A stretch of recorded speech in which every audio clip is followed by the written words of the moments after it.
तमाम नए आने वाले दोस्तों से गुजारिश है कि वो चैनल को सब्सक्राइब कर लें और साथ ही बेल आइकॉन को दबा दें ताकि नई आने वाली वीडियोस की नोटिफिकेशन आपको बर वक्त मिल सकें। अब मजीद देर किए बगैर आपको लिए चलते हैं आपकी फेवरेट वीडियो की तरफ। और फिर वो दीवारें कभी भी नहीं गिरती, वो पहाड़ होते हैं और जिंदगियां तल्ख हो जाती हैं और वो सब कुछ बच्चों के अंदर भी मुंतकिल होता है। खुदारा एक अच्छे मुआशरे की तश्कील के लिए कोशा हो। जब मसाइब बन जाए, मुश्किल बन जाए, तकलीफें आ जाएं तो किसी आमिल के पास ना जाएं, अल्लाह की किताब कुरान के पास आए। कुरान की आखिरी 2 सूरतें उनका नज़ूल इसीलिए हुआ है, उनकी तिलावत करें। कुरान के नूर के मुकाबले में कोई नार नहीं ठहर सकती। ये रोशनियां आपके घरों में बखेर देगा।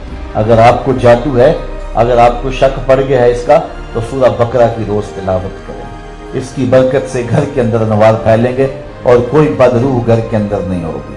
असल हमारे घरों के अंदर बदरूह हैं, साया, भूत, जिन्नात, परियों का साया, पता नहीं क्या क्या हमारे घरों के अंदर है। ये सारी परियां, ये जिन हमारे पास ही हैं। बाकी दुनिया के 200 ममालिक वहां ये कुछ नहीं है। ये ज़ईफ़ुल तक़ात जो कौमें हैं, ये सारे जो हैं वो जिन अपना काम छोड़ छाड़ के इनको चिमटे रहते हैं और इन्हीं से जो है वो हर वक्त उनका वास्ता और उनका ताल्लुक है।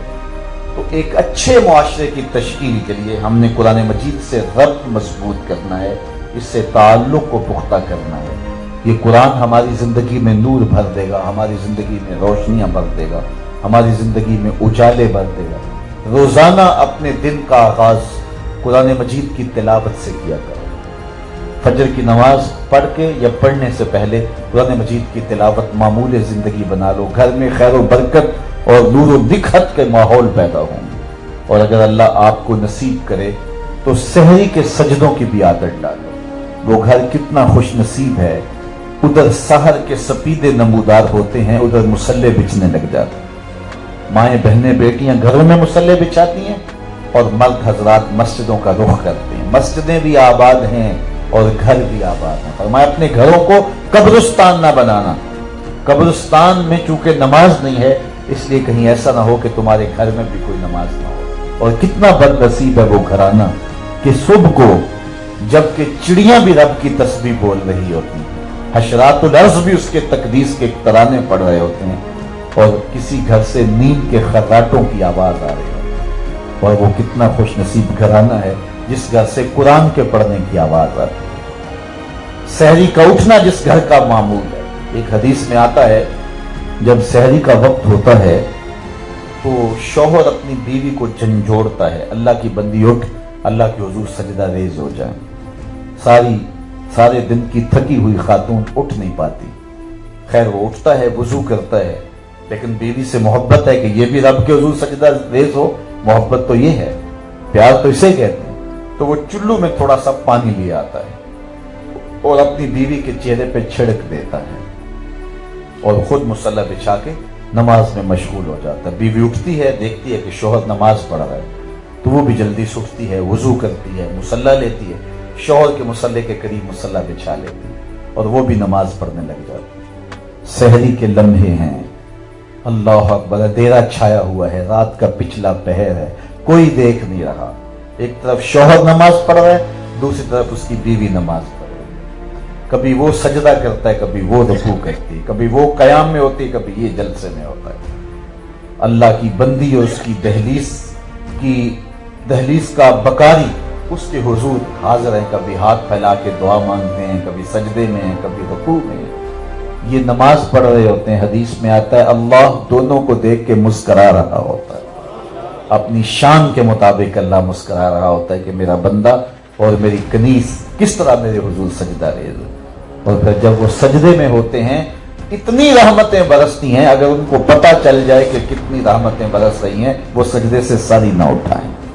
तो खुश नसीब लोग अपने घरों में इबादत का एहतमाम करते हैं और सदका व खैरात के जरिए बलाओं को टालते हैं। हजरत हसन बसरी रज़ी अल्लाह ताला अन्हु से रिवायत मरवी है, हस्सिनु अमवालकुम बिज़्ज़कात व दाबू मर्दाकुम बिस्सदका।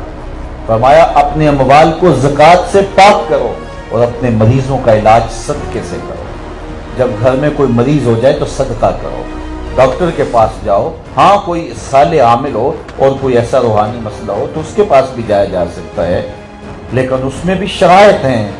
عورت بغیر جو ہے وہ محرم کے نہیں جائے گی. عورت کو تو حج اور عمرہ بغیر محرم کے کرنا جائز نہیں ہے. یہ جائے کہ وہ بابے کے پاس گئی ہوئی ہو. اور پھر روز اخبارات کے اندر سوشل میڈیا پہ ہم روز تماشے دیکھتے ہیں کہ کس بابے کے اور کس ملنگ کے کیا کیا کرتوت سامنے آئے. اس لیے اگر آپ جس پہ اعتماد رکھتے ہیں، کوئی عالم دین ہو، کوئی سمجھدار ہو، تو اس کے پاس اگر جانا بھی ہے تو شرعی حدود و قیود کے ساتھ جائیں. لیکن اپنے مریضوں کا علاج کس سے کریں؟ فرمایا وَدَاوُوا مَرْضَاكُمْ بِالصَّدَقَةِ، صدقہ دیں، اللہ صدقے کے صدقے سے بلائیں ٹال دے گا.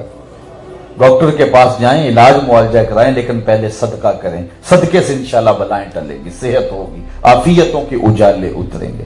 پہلے ہوتا یہ تھا کہ جب بچے بیمار ہوتے تھے، مائیں روزہ رکھنے کی نیت کر لیتی تھیں، منت مان لیتی تھی، مالک میرے بچے کو شفا دے، تیرے حضور اتنے نوافل پیش کروں گے، اتنا صدقہ کروں گے. اور آج کل ہم اس طرح مادیت زدہ ہو گئے ہیں کہ ہم نے جو ہے وہ ان چیزوں کو چھوڑ دیا ہے.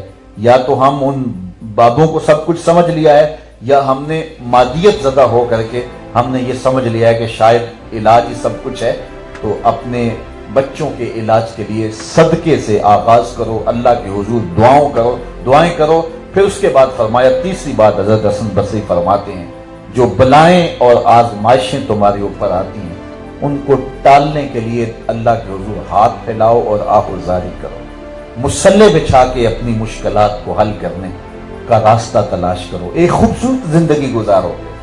تم کسی کے پاس جا کے نہ رونا، سحری کے وقت مسلح بچھا کے رب کے حضور رو لینا. اللہ اکبر. وہ رونے والے کا مذاق نہیں اڑاتا. دنیا دار کے آگے جا کے روڑیں تو روئیں، کوئی مشکل پڑ گئی ہے تو کسی کے آگے جا کے دکھ را بیان کریں، روئیں.